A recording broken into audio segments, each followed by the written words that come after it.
Welcome to the 9 News Prep Rally. Happy Sunday morning. I'm Ashley Moore, and welcome in to the Prep Rally. No state championship games this Sunday as we take a quick intermission, but stick around until the end as we honor a Colorado legend. But first, it's a rematch of the 2A state championship decided by a very controversial no-fumble call. The Wellington Eagles taking on the Classical Academy Titans. Winner punches their ticket to state. Today is your day. Today you're destined for this day. You're destined for greatness, and I'm excited about what we got right here. Bad blood between these two, but it's a new year to rewrite history. And in the first quarter, QB Tanner Gray with Wellington hits a wall and bounces out right and in for a rushing touchdown, 6-0 Eagles. But in the second quarter, TCA's Jackson Schiffer gets the handoff and makes it look easy for the Titans' lone touchdown, 14-7. But here come the Eagles. Gray airing it out this time to Brayton Maglin. The sophomore makes the double grab, and you can kiss any chances of a tackle goodbye as Wellington sends the Titans packing, 29-7. In 3A, the Pomona Panthers hosting the Lutheran Lions, and already up a touchdown, Panthers headed off to, you know his name, Luis Santana gets out left and baby takes off 63 yards to the Izzy. 2-possession lead. But here comes Lou High, ball on the 15. Lions trail by 3 when QB Eli Averson finds Tav Burt in space. But can Burt turn on the burners? Yes, sir. It's a foot race. But Burt outlasts his defender for an 85-yard touchdown and the first lead of the game, 2017. But the Panthers had an answer every time. Ingersoll finds Sebastian Reyes in the end zone, 30-20 lead. Pomona moves on, 20-7. Up in 5A was Arvada West taking on the undefeated Mountain Vista Eagles. And on the first play of the scrimmage is headed off to Hudson Majeski. And good Lord, he finds a gaping hole. And watch out, cuts inside, but shout out to A West's Justin Trustall for the touchdown-saving tackle. It would only delay it, though. Majeski on the ground to make it 6-0 Golden Eagles. Well, Wildcats respond, though. Logan Duachek sees something he likes, and I see why. Keegan Balistreri wide open to take the 6-7 lead. But the first half was all about Majeski. Marquise Reese back to pass, and Hudson Majeski is there again. He scored to open the second quarter as Vista moves on to face Ralston Valley, 36-21. And then there was Fairview, who's known to upset a top team, but can they do it against the Cherry Creek Bruins? We'll see. First quarter, Fairview QB Key Ellison buys time and finds Sabai Rutgers for the touchdown. Knights 7-0, but Creek would tie it up at 7-all. And after that, QB Brady Vodka sends it to Maxwell Lovett all alone, and he'll take this one for 76 yards, 14-7. 27 Creek lead when Ellison does it again, but this time, look at the air on that ball, finding Torrey Davis making the diving catch. 7-point game after the next score. But it's Creek game. What's a Creek highlight without a Jaden Fox highlight? 64-yard spinning touchdown run as the Bruins win, 49-28. And then at Echo Park, it was Valor taking on Legend, and in the second half, Valor QB Titus Hewitt fakes the handoff and just jogs into the end zone on the naked bootleg. Eagles up 7. But then Legend QB DJ Bordeaux showing off the other half of his dual threat play and just sprints into the end zone from 50 yards out to tie the game.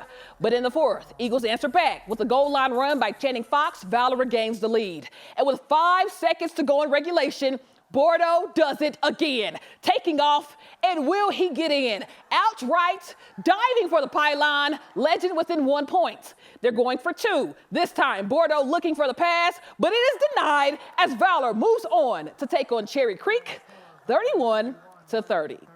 Well, this morning, the Valor Christian community is mourning a massive loss, not just of a coach, but a pioneer in women's sports. Head volleyball coach Janie McHugh began this season with a 4th straight title in sight, but cancer forced her to step away. Still, her team rallied behind her, delivering a legacy-defining championship just hours before she passed.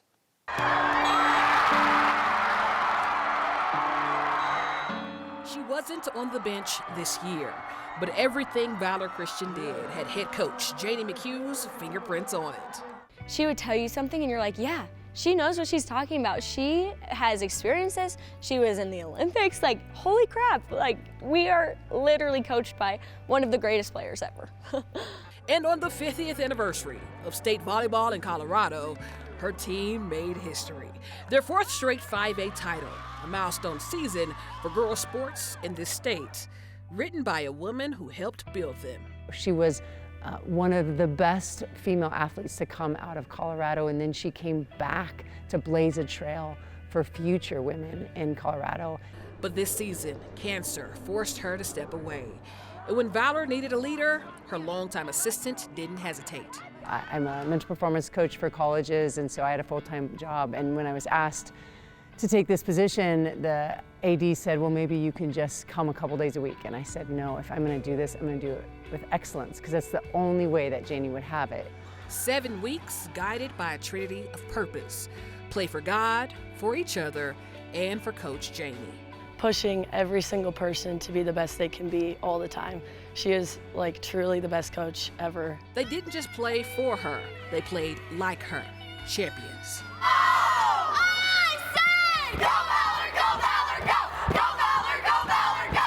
Go Valor, go Valor, go! Getting to play for Janie for 3 years was truly so special, and ending it in this way, it's just, I could have never predicted it. I couldn't have never seen it coming. It's awesome. It's a fairy tale ending for sure. Word has it, she was tough and coached through grit, but also through love and joy. One time we came and we practiced on a snow day, and it was really early. We were like, what the heck are we doing? She was like, if it's a great practice, I'll go outside and I'll make a snow angel. And so right when our practice got over, she went outside and she laid down in the snow and made a snow angel. And we have a video of it, and it was just such a special moment. And on Saturday night, they celebrated by honoring her legacy.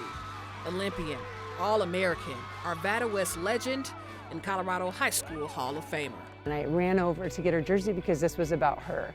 So as soon as we celebrated, I went to my backpack to grab that because I wanted to demonstrate to everybody watching that we had done that for her and that she had just won her 4th state title in a row. Then some of the team made one more stop, from the Coliseum to the hospital, to put the game ball in Janie's hands one last time.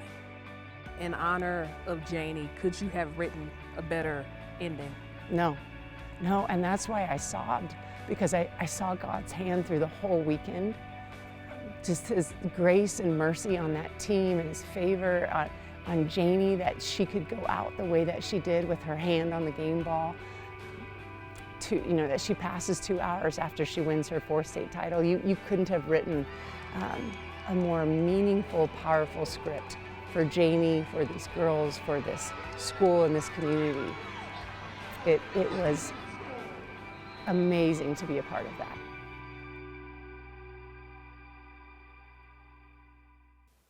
Now, personally, Coach Janie was the very first coach I interviewed when I moved here to Colorado, and she welcomed me in with open arms. Every time I saw her, that was my girl. Now, her loss is truly felt around the country, and our prayers are with her children as Janie's husband preceded her in death by just a few months. Now, as always, we can't be everywhere, so if you're ever out at a game and see something you'd like featured on the Prep Rally, just send it over. I'm Ashley Moore, and we'll see you next time, right here on the 9 News Prep Rally.